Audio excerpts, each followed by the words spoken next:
ఇష్టం. అధ్యక్ష, మొదటి ప్రశ్నకు సమాధానం లేదండి.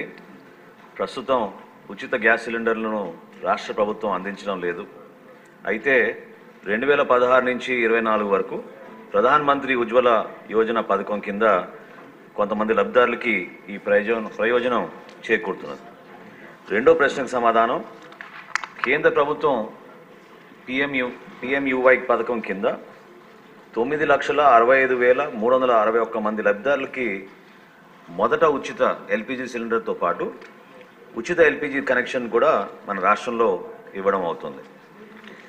అధ్యక్ష, ఎన్డీఏ కూటమిలో భాగంగా మేము ఇచ్చిన మేనిఫెస్టోలో ఖచ్చితంగా మహిళలకి ఉచిత గ్యాస్ సిలిండర్ గురించి ప్రస్తావించాం. దానికి మన ప్రభుత్వం కట్టుబడి ఉంది. తప్పకుండా మూడో ప్రశ్నకు సమాధానం, మహిళలకి ఉచిత గ్యాస్ సిలిండర్ గురించి త్వరగా దీనిపైన నిర్ణయం తీసుకుని వివిధ శాఖలతో మేము చర్చించుకుని సభాముఖంగా మరొకసారి గౌరవ సభ్యులకి అందరూ కూడా తెలుపుతాం. అధ్యక్ష, క్వశ్చన్ నెంబర్ 83 అండి. సార్ మీరే మనోహర్ గారు 83.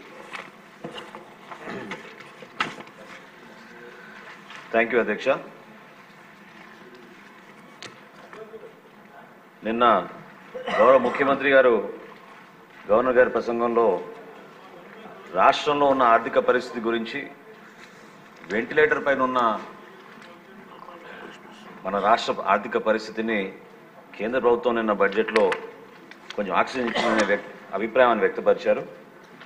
ఈరోజు ఈ ప్రశ్నకి సమాధానంలో కూడా మీకు అర్థమవుతుంది. ఒక పర్ఫెక్ట్ ఎగ్జాంపుల్ ఇది, ఏ విధంగా మన రాష్ట్రాన్ని వీళ్ళు ఆర్థికంగా ఎన్ని ఇబ్బందులు పెట్టారనే దానిపైన మనం ఖచ్చితంగా ఈ ప్రశ్న ద్వారా మనం మాట్లాడుకోవచ్చు అండి. రైతులకి చెల్లింపుల విషయంలో బకాయిలు ఇంకా ఉన్నాయండి. మొదటి ప్రశ్నకు సమాధానం అవునండి. రెండోది, రబీ పంటలో 2023-24 కాలానికి గౌరవ సభ్యులు అడిగినట్టుగా నేను జిల్లాల వారీగా వివరాలు ఇస్తానండి. పశ్చిమ గోదావరి జిల్లా మేము ధాన్యం సేకరించింది 6,41,129 మెట్రిక్ టన్నులు. దానికి చెల్లించవలసిన నిధులు ఇంకా 424 కోట్ల రూపాయల 55 లక్షలు. అదేవిధంగా తూర్పుగోదావరి జిల్లాలో 2,28,423 మెట్రిక్ టన్నులు సేకరిస్తే ఈ రోజు వరకు కూడా ఇంకా మేము చెల్లించాల్సింది 27 కోట్ల 66 లక్షలు. ఏలూరు జిల్లాలో 2,01,369 మెట్రిక్ టన్నులు ధాన్యం సేకరిస్తే చెల్లించాల్సింది 47 కోట్ల 53 లక్షలు. కోనసీమలో మేము సేకరించింది 1,63,123 మెట్రిక్ టన్నుల ధాన్యం సేకరిస్తే ఈ రోజుకి మేము చెల్లించాల్సింది 154 కోట్ల 63 లక్షలు.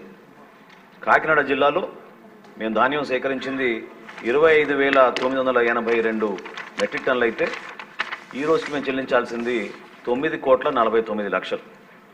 బాపట్ల జిల్లాలో 4,981 మెట్రిక్ టన్నులు మేము సేకరిస్తే ఈ రోజుకి చెల్లించాల్సింది 10 కోట్ల 54 లక్షలు.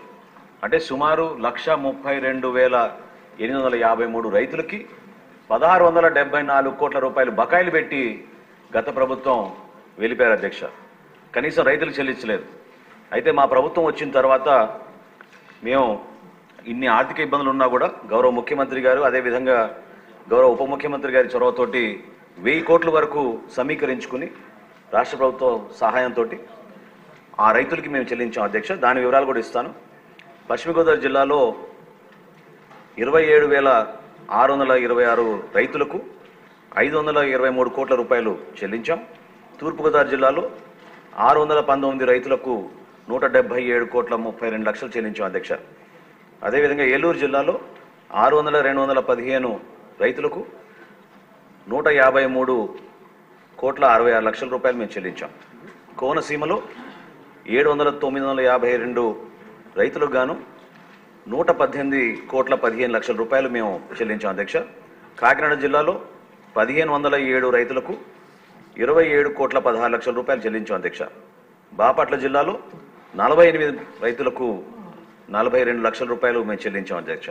సుమారు 50,000 మంది రైతులకు 1000 కోట్ల రూపాయలు నెల రోజుల్లోపే, మా ప్రభుత్వం వచ్చిన నెల రోజుల్లోపే మేము ఈ రైతులకి బాసటగా నిలబడడానికి ధైర్యం నింపడానికి కోసం మన ప్రభుత్వం నుంచి కష్టకాలంలో కూడా వీళ్ళకి అందించడం జరిగింది అధ్యక్ష.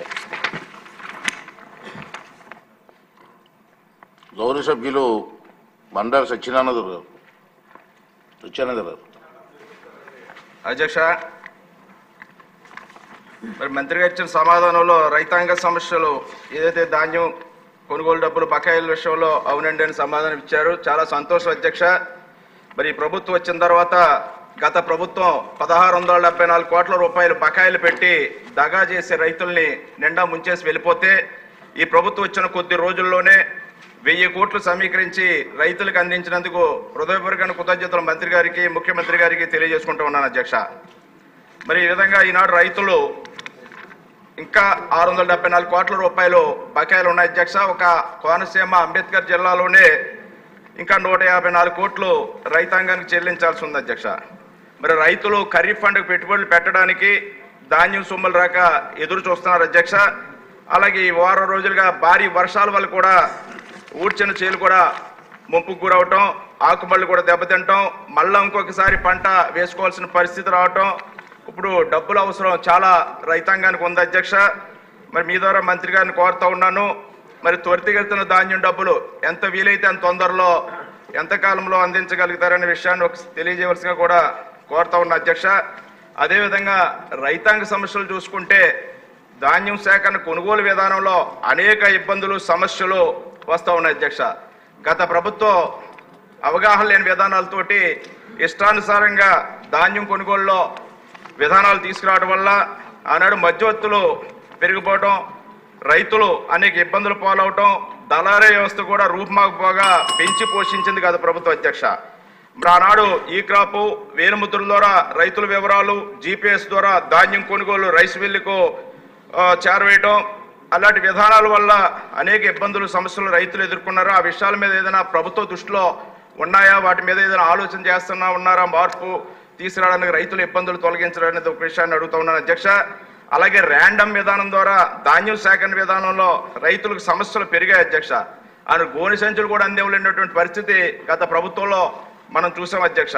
అదేవిధంగా పండించిన ధాన్యం వెహికల్కి ట్రాన్స్పోర్ట్ చేసిన తర్వాత, పేమెంట్ వేసిన తర్వాత ఆ ధాన్యం ఏ రైస్ మిల్కి వెళ్తుందో కూడా తెలియనటువంటి పరిస్థితి ఆనాడు మనం చూడటం జరిగింది అధ్యక్ష.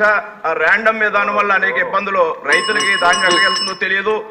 ఈ విధమైన సమస్యల వల్ల రైతులు ఇబ్బందులు పాలయ్యారు.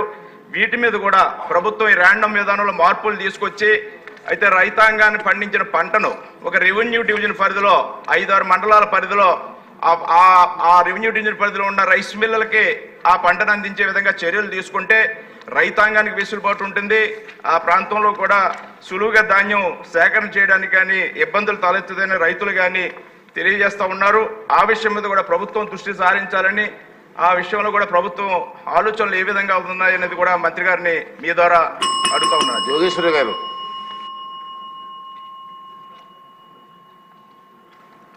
ధన్యవాదాలు అధ్యక్ష.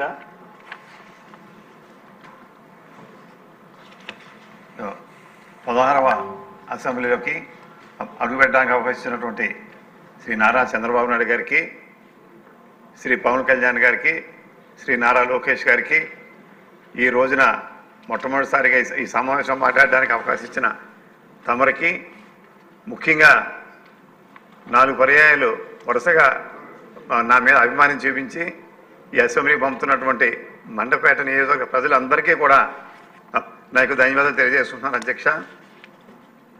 ఈ రోజున రైతులు అనేక ఇబ్బందులు పడుతూ ఉన్నారు. ఎండనక వాననక రాత్రి పగలు అనేక కష్టాలు పడుతూ ఉంటే మరి అమ్ముకున్న ధాన్యానికి గత ప్రభుత్వం ఆ పేమెంట్ చేయకుండా సుమారు 6 నెలల పాటు కూడా పక్కన పెండింగ్ పెట్టిన సందర్భాలు అనేక మనం చూసాం అధ్యక్ష. కానీ మన ప్రభుత్వం రాగానే, ఈ ప్రభుత్వం రాగానే వెంటనే 1000 కోట్లు ఇచ్చినందుకు మరి మన ఈ యొక్క ప్రభుత్వాన్ని అభినందిస్తూ, ముఖ్యంగా ఈవేళ మనం పంట పండించాలంటే నీరు కావాలి. ఎండ కాస్తే నీరు రాదు, వాన వస్తే మురికి నీరు బయటకు వెళ్దు. అంటే మొత్తం డ్రైనేజ్ వ్యవస్థను కానీ ఇరిగేషన్ వ్యవస్థను కానీ గత ప్రభుత్వం పూర్తిగా పాడు చేసింది.